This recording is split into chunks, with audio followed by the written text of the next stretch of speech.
Guys जैसे आपके सामने कुछ सेंटेंसेस हैं। चिल श्योरली गो बनानास। यहाँ पर गो बनानास एक इडियम होती है। इसका क्या मतलब होता है? It will be a cold day in July when I will stop thinking about you. यहाँ पर अ कोल्ड डे इन जुलाई एक फ्रेज है। इसका मतलब क्या होता है? You always have to be on your guards against pick pockets. यहाँ पर बी ऑन गार्ड्स एक इडियम होती है। इसका मतलब क्या होता है? तो यस गाइस, आज के इस वीडियो में आप इसी तरह की फ्रेजेस और इडियम सीखने वाले हैं जिन्हें यूज करके आप अपने सिंपल से सेंटेंसेस को एडवांस तरीके से बोल पाओगे। तो वीडियो को लास्ट तक देखते रहिए, आप कुछ ना कुछ नया जरूर सीखेंगे। तो चलिए इस वीडियो को स्टार्ट करते हैं। तो पहले हम बात करेंगे she'll surely go bananas if she sees the house in this dirty condition। यहाँ पर एक इडियम है go bananas। इसका मतलब होता है किसी चीज को लेकर बहुत ज्यादा एक्साइटेड हो जाना, मतलब किसी चीज को लेकर बहुत ज्यादा उत्साहित हो जाना, या फिर इसको इस सेंस में भी यूज किया जाता है कि किसी चीज को लेकर बहुत ज्यादा गुस्सा हो जाना। तो यहाँ पर घर की डर्टी कंडीशन मतलब बुरी हालत के बारे में बात की जा रही है, तो ऑब्वियसली यहाँ पर गुस्सा होने के बारे में बात की जा रही है।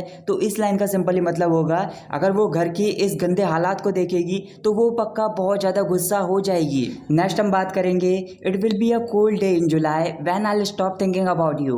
यहाँ पर एक फ्रेज है अ कोल्ड डे इन जुलाई। इसका मतलब होता है कि कुछ ऐसा जो कभी नहीं होने वाला है।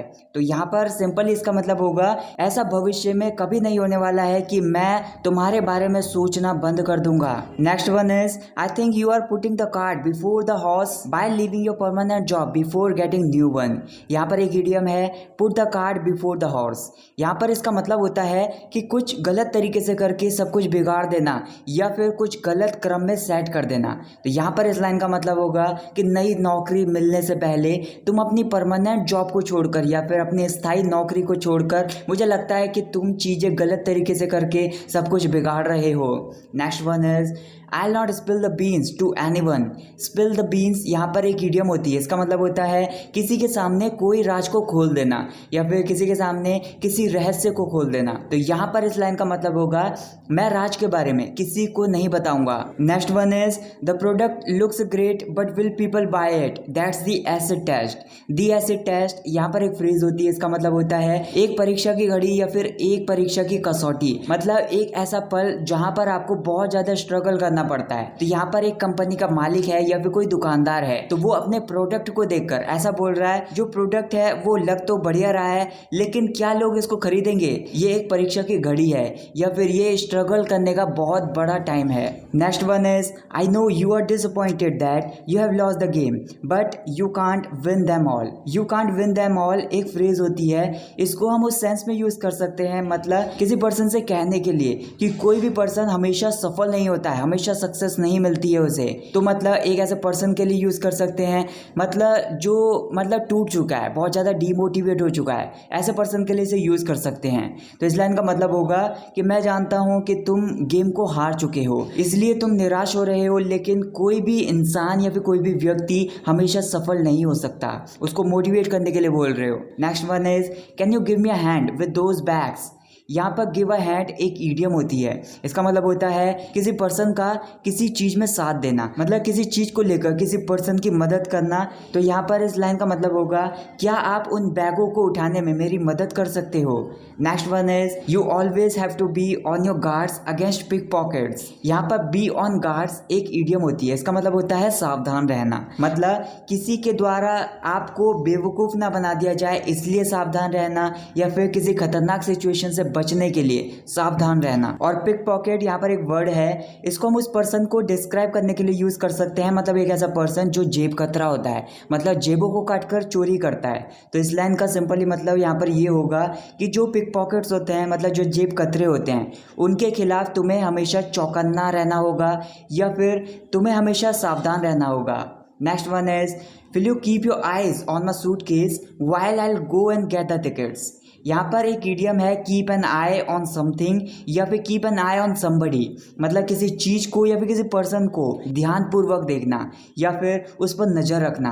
तो यहाँ पर बोला जा रहा है क्या आप मेरे सूटकेस पर नजर रखोगे जब तक मैं जाकर टिकट्स लेकर आता हूँ। Next one is keep your shirt on I will get ready with in 5 minutes. यहाँ पर एक इडियम है कीप योर शर्ट ऑन। इसको सिंपली हम उस सेंस में यूज करते हैं जैसे कोई आपके सामने कोई पर्सन है वो बहुत ज्यादा गुस्सा कर रहा है, आपकी किसी बात को लेकर बहुत ज्यादा गुस्सा हो रहा है, तो आप उससे ऐसे बोल सकते हो कीप योर शर्ट ऑन। इसका मतलब होता है कि ज्यादा गुस्सा मत हो, शांत रहो।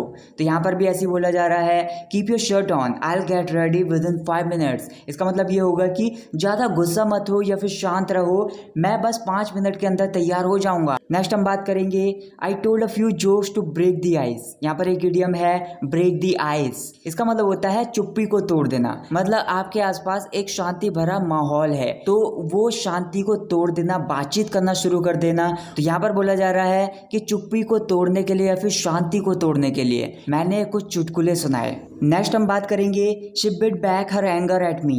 यहाँ पर बाइट एंगर एक इडियम होती है। इसका मतलब होता है जैसे आपके सामने एक सिचुएशन है, किसी ने आपके साथ कुछ गलत किया है या फिर कुछ ऐसा किया है जो आपको बिल्कुल भी पसंद नहीं है, इसीलिए उस पर गुस्सा कर देना, मतलब किसी पर गुस्सा करना। इसका मतलब ये होता है। तो यहाँ पर भी इसका मतलब ये होगा कि मैंने उसकी एक बात नहीं मानी तो उसने मुझ पर गुस्सा कर दिया।